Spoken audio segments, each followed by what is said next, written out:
Bismillahirrahmanirrahim. Assalamualaikum warahmatullahi wabarakatuh. Alhamdulillah wassalatu wassalamu ala Rasulillah. Asyhadu an la ilaha illallah wa anna Muhammadan abduhu wa rasuluhu la nabiyya ba'dah. Allahumma shalli ala Muhammad wa ala alihi wa sahbihi ajmain. Para hadirin sekalian, kali ini kita akan menangani satu pasien yang ada di sekolah, tempat di mana kita sama-sama bekerja.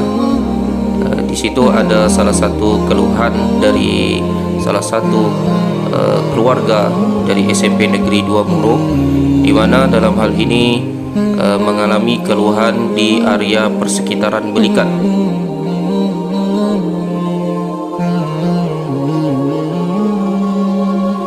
Nah, setelah kita melakukan teknik pendeteksian, ternyata pada pasien itu mengalami ada semacam penumpukan lemak yang harus dilakukan proses terapi totok punggung.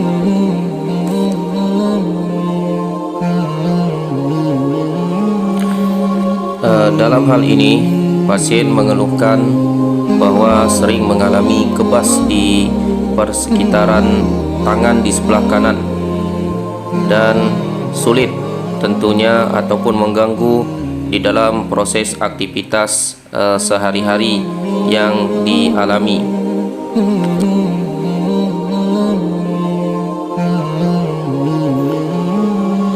Kemudian di dalam proses penotokan ini kita lakukan dalam jangka waktu sekitar 1 jam lebih, karena mengingat penebalan di area di persekitaran belikat itu cukup lumayan tebal kondisi lemak yang menjadi faktor sumbatan di area persekitaran belikat yang berefek kepada kebas tangan pasien.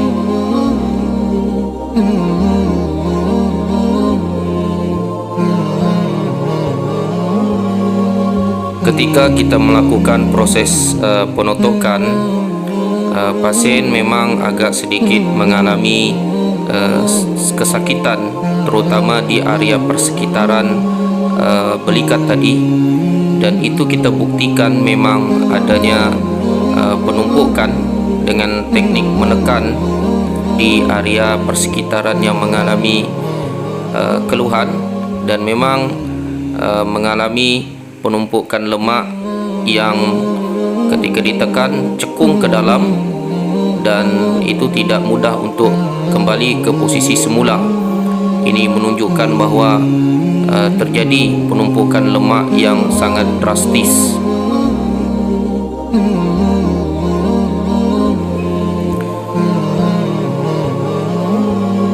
Setelah kita melakukan proses terapi totok punggung, dan pasien pun menyampaikan bahawa sudah mengalami penurunan gangguan sebagaimana dibandingkan dengan waktu sebelumnya. Kondisi pasien memang agak sedikit bermasalah di bagian punggung ataupun di bagian tangan kanannya. Namun setelah dilakukan penumpungan, alhasil jauh tangan itu sudah lebih ringan, kemudian kondisi kebas sudah benar-benar hilang di tubuh pasien.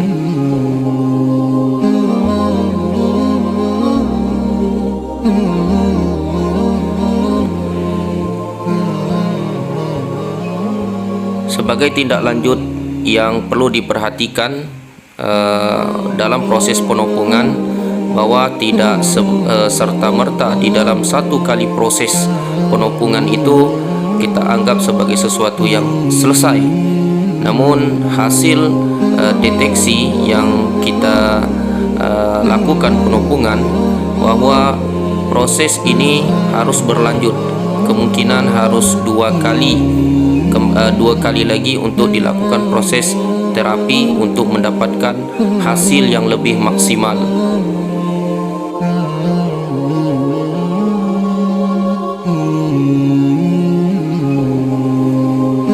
Perlu kami sampaikan bahwasanya di dalam proses penumpungan yang kita lakukan, memang banyak kasus-kasus pasien yang mengalami gangguan di area persekitaran belikat, dan hal itu terjadi dikarenakan faktor daripada pekerjaan pasien itu sendiri.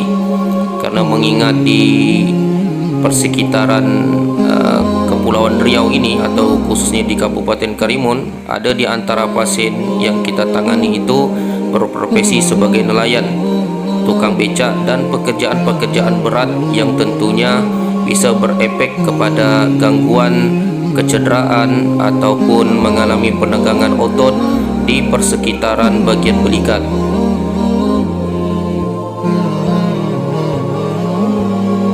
InsyaAllah dengan biiznillah atau izin Allah, penumpungan sangat efektif sekali untuk melenturkan pada penegangan otot serta untuk mengurai di bagian yang banyak lemak-lemak yang menumpuk, sehingga sistem peredaran darah akan lebih baik dan lebih lancar. Demikian yang bisa disampaikan, mudah-mudahan bermanfaat bagi kita semua. Wabillahi taufik wal hidayah. Wassalamualaikum warahmatullahi wabarakatuh.